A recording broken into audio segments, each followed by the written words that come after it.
We can use Rumelt's criteria to help an organisation evaluate its strategic themes to determine which ones should be prioritised for implementation.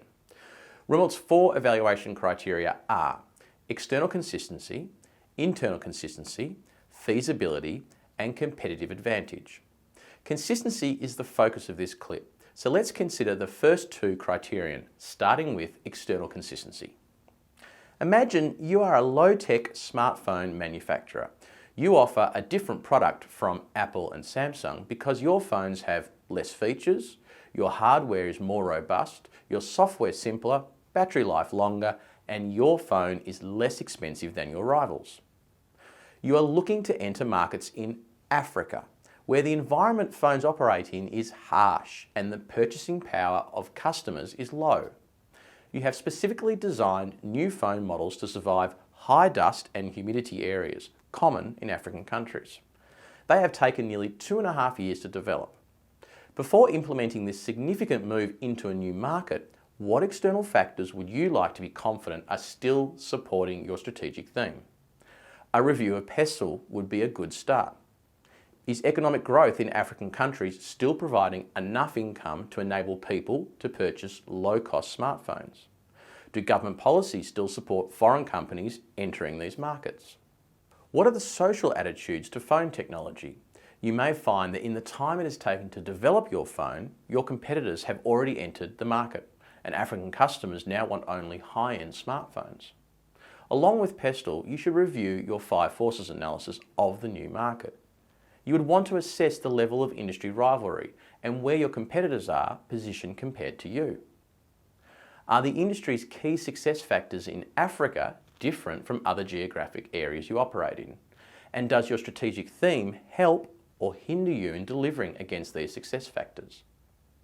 What you are trying to understand here is whether your entry into this new market is consistent with the current market dynamics. Internal consistency is the second of Rumelt's criteria. This means, does the strategic theme align with the organisation's strategy? So, the focus is on alignment here, not on capabilities or feasibility. Here, the strategic theme is entering a new market with a new product, a diversification strategy.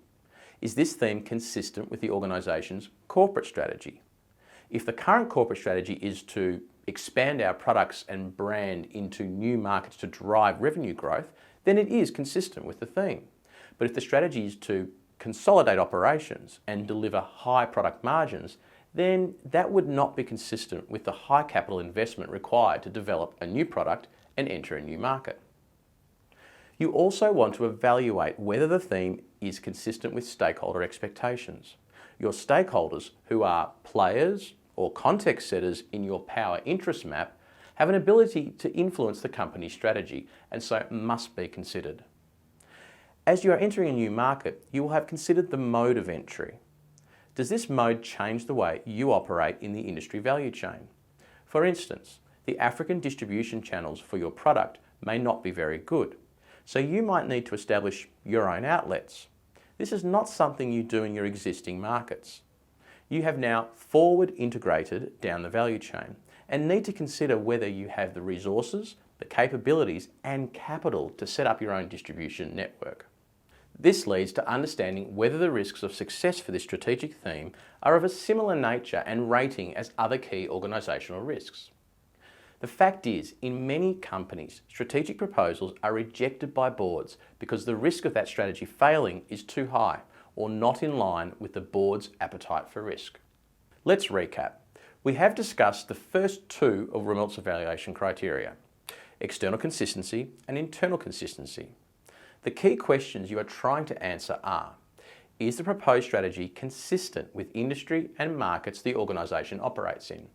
And is the strategy consistent with the internal strategic drivers for the organisation, its stakeholders, and its operational and organisational drivers?